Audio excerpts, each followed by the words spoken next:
और इस बीच एक बड़ी खबर आपको बता दें, अलवर में दिल्ली क्राइम ब्रांच की बड़ी कार्रवाई। संदीप चौधरी नाम का एक शख्स गिरफ्तार हुआ है। खुद को केंद्रीय गृह मंत्री का पीएस बता रहा था। केंद्रीय गृह मंत्री का पीएस बताकर फोन करता था। कई नेताओं, मंत्रियों, सरकारी कर्मचारियों को अब तक फोन कर चुका था। बता दें, हरियाणा के लेबर मिनिस्टर और राजस्थान के कानून मंत्री को भी इस आरोपी ने कॉल किया था।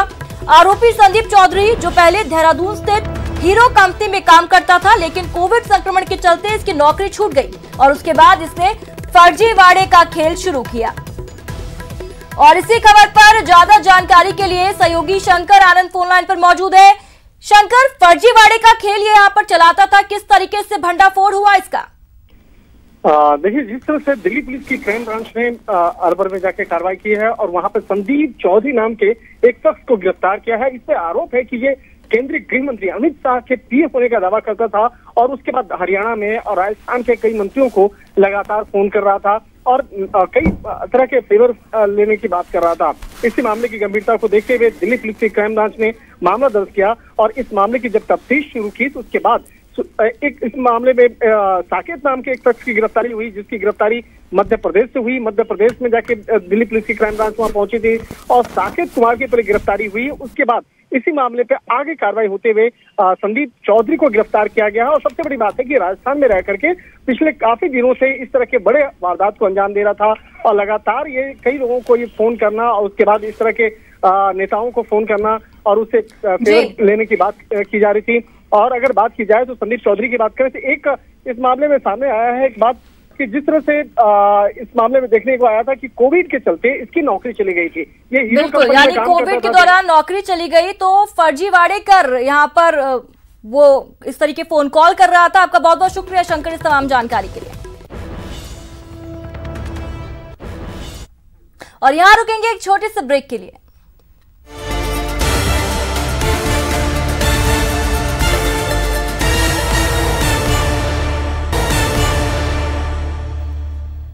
ब्रेक के बाद स्वागत है। हमें कोर्ट के फैसले का इंतजार करना चाहिए, ये कहना है बीजेपी प्रदेश अध्यक्ष सतीश पूनिया का। न्यूज 18 से खास बातचीत में पूनिया ने कांग्रेस सरकार पर भी जमकर निशाना साधा।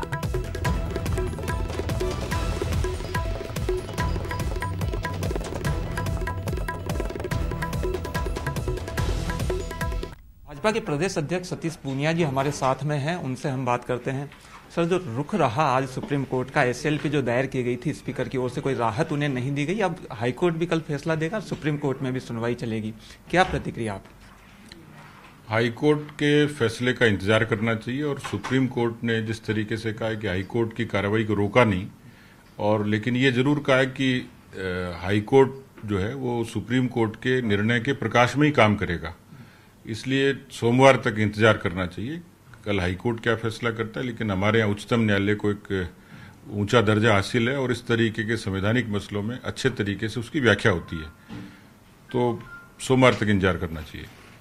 कोर्ट ने यह भी कहा कि राजनीतिक मंशा, दलील वहां पर दी गई कि राजनीतिक मंशा इस पूरे मामले में स्पीकर की नजर आती है। आपको भी लगता है कि क्या कोई राजनीतिक मंशा है इसमें?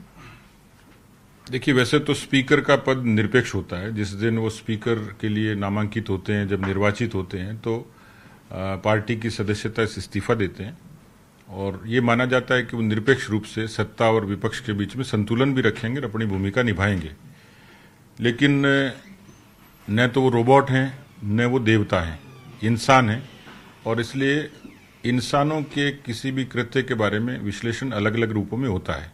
देश में बहुत सारी विधानसभाएं उससे पहले भी हुई, बहुत सारे मसले हुए, दूसरे कई प्रदेशों में तो बहुत दृश्य दूसरे किस्म का होता है। लेकिन राजस्थान की राजनीति अपेक्षाकृत शांत भी है, शालीन भी है और मर्यादित भी है, इसलिए यहाँ ये अपेक्षा की जाती है कि स्पीकर का जो फैसला है वो निरपेक्ष होगा। कोरोना को लेकर सरकार कह रही है कि हम जनता को भी बचाएंगे और दूसरी तरफ ये भी कहा जा रहा है कि हम अपनी सरकार को भी बचा लेंगे।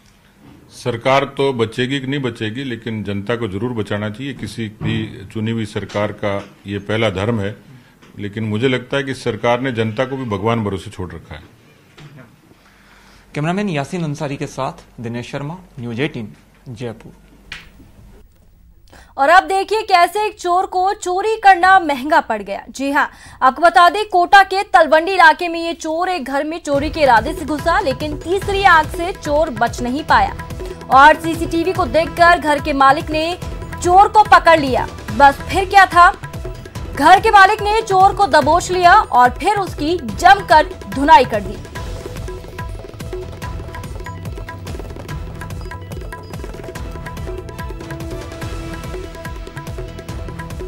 तो आप सीसीटीवी फुटेज में देख सकते हैं मकान मालिक ने जमकर पीटा। ये शातिर चोर यहां पर पहुंचा था चोरी के इरादे से, लेकिन अपने नापाक मंसूबों में ये कामयाब नहीं हो पाया।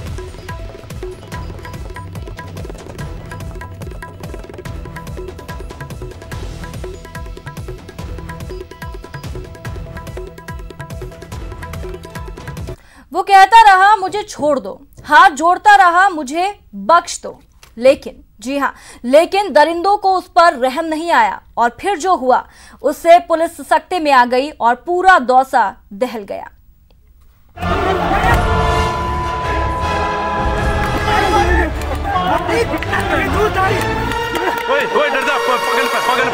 बेरहमी ऐसी जो होश उड़ा दे, दरिंदगी ऐसी जो दिल दहला दे।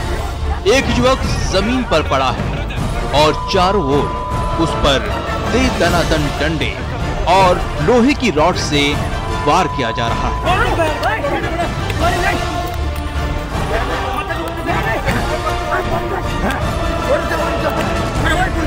हर वार पर युवक की चीख निकल रही, अपनी जान की अमान के लिए गुहार लगा रहा है।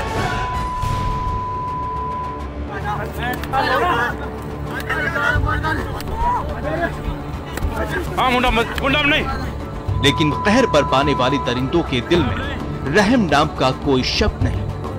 वो तो बस आज इसकी जान लेने पर आमादा है।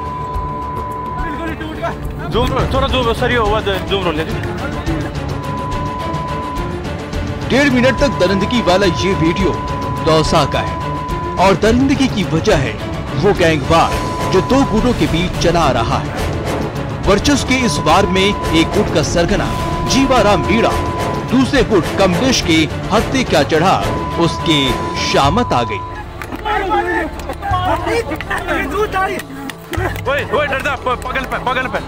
मौका मिला तो कमलेश गुट के गुर्गों ने जीवाराम की जान लेने में कोई कोर कसर नहीं छोड़ी। डंडे और लोहे की रॉड से ऐसे पीटा जैसे किसी बिगड़ैल जानवर की धुनाई कर रहे हैं।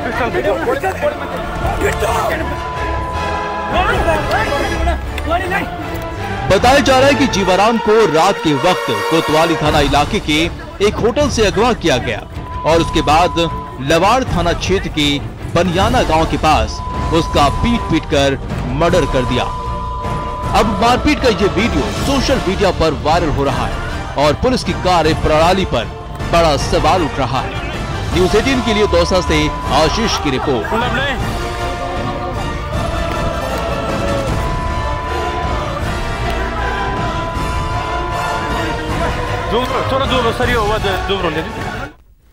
बाड़मेर में टिड्डियों के खात्मे के लिए वायुसेना ने कमान संभाल ली है। सरहदी बाड़मेर में कृषि मंत्रालय के साथ वायुसेना के हेलीकॉप्टर टिड्डियों पर एयर स्ट्राइक कर रहे हैं।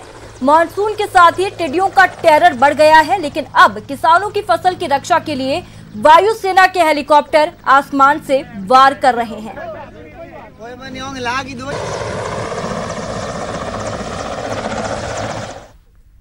अलवर शहर में कोरोना और सड़क सुरक्षा को लेकर लोगों को जागरूक किया जा रहा है।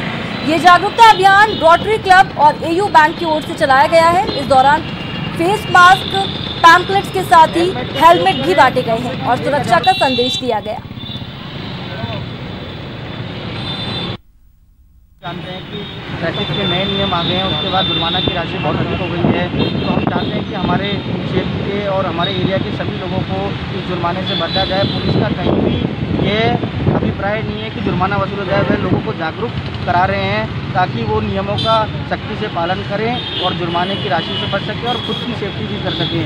और जो झालावाड़ में पुलिस ने कोरोना की गाइडलाइन का पालन नहीं करने वालों के चालान काटे। एएसपी राजेश यादव के नेतृत्व में पुलिस की टीम ने सिटी 4 लेन, बस स्टैंड, बड़ा बाजार और मंगलपुरा क्षेत्र का निरीक्षण किया।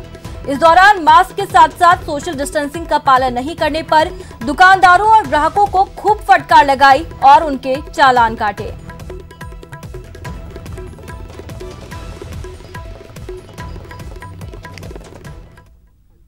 और इसी के साथ बुलेटिन में बस इतना ही। नमस्कार।